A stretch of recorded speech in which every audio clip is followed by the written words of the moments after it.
Now I will tell you about the title of the story. How suitable is the title? Quality. The title of the story, Quality, is quite appropriate and thought provoking. The very mention of the word quality gives the impression that the author must have something to say about the degree of excellence achieved by someone or something. It makes the readers think about what and on whom the story is based. After reading the story, one even surely say that the main characters of the story, the Jessler brothers, live up the title of the story. In fact, the title has two commotions. Number one, the quality of Jessler brothers as human beings who value integrity, honesty, quality of their product more than material wealth. And second, the quality of shoes made by Jessler brothers. The Jessler brothers referred to two brothers who were in the business of shoemaking and lived in London during the Industrial Revolution.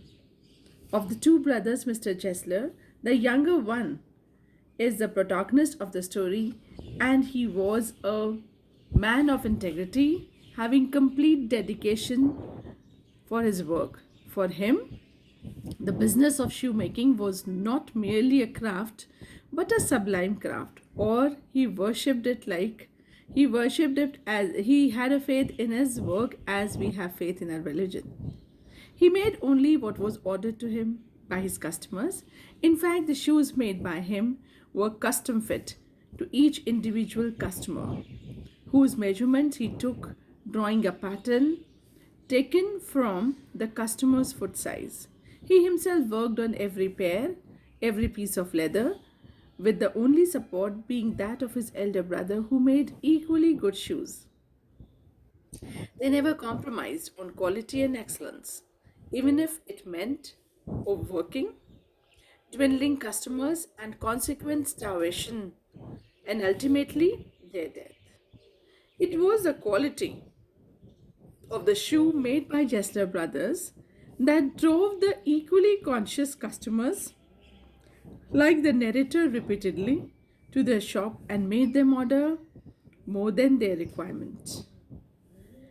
They were so perfect in their art of shoemaking that it made the narrator wonder if they had seen the sole of the shoes. The shoes they made had something beyond the ordinary, incarnating the very spirit of the footgear. And due to the superior quality of leather used and every effort made to attain perfection, the shoes lasted terribly long. Thus, the title appropriately leads the readers to go through the entire story and admire the quality of artists and their art. That is, Jessler Brothers and their art of shoe making. Now, to tell about the theme of the story, the theme is woes of. It means sorrows of, troubles of, traditional artisans in this industrial world.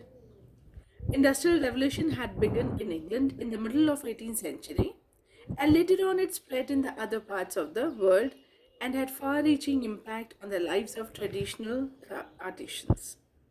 The term quality, the story quality, depicts not only the struggle of one craftsman, but also it is the story of every person who was a skilled craftsman, was of such artisans in the backdrop of industrial revolution, where mass production compromised on quality and lead to the slow decay of the cottage industries and the artists associated with such industries. Now, the Jester brothers are portrayed in the story as traditional craftsmen associated with the business of shoemaking. The narrator of the story knew from his early youth, as he used to visit the shoe shop, getting all his shoes made by them. He died so. Now, Jester brother died so because he was quality conscious and could not find better shoes in London than than those made by Jester brothers. From his acquaintance, the narrator has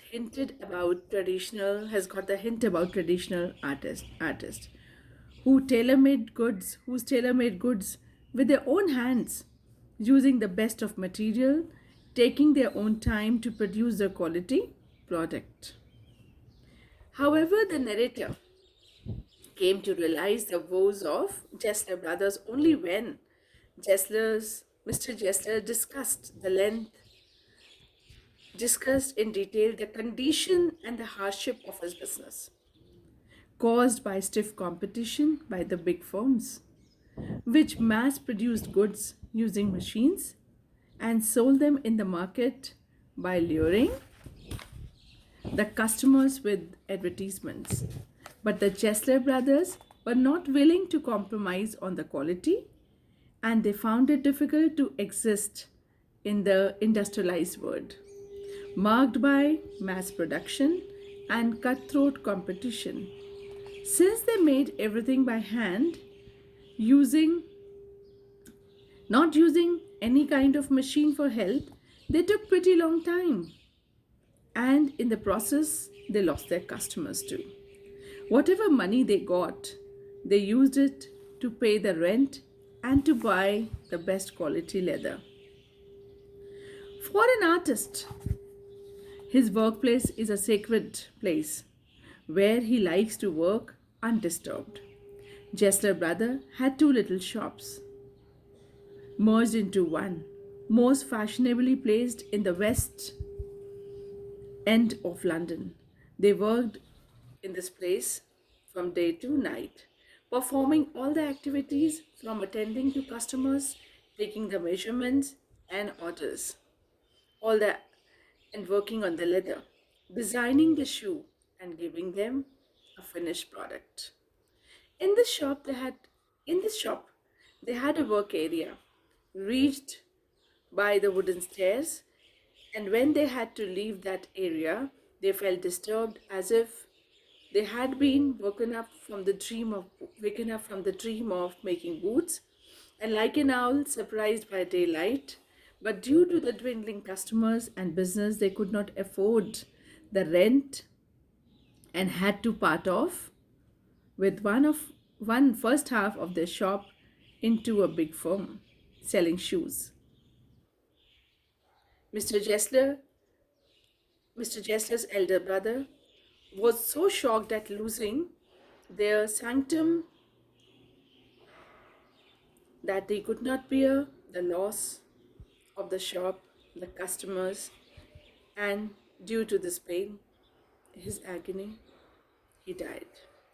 Despite losing his brother and a part of his shop, Mr. Jessler could not give up his commitment to excellence because for him shoemaking was sublime art. He never worked for money. For the love of his art, he lived for the love of his art.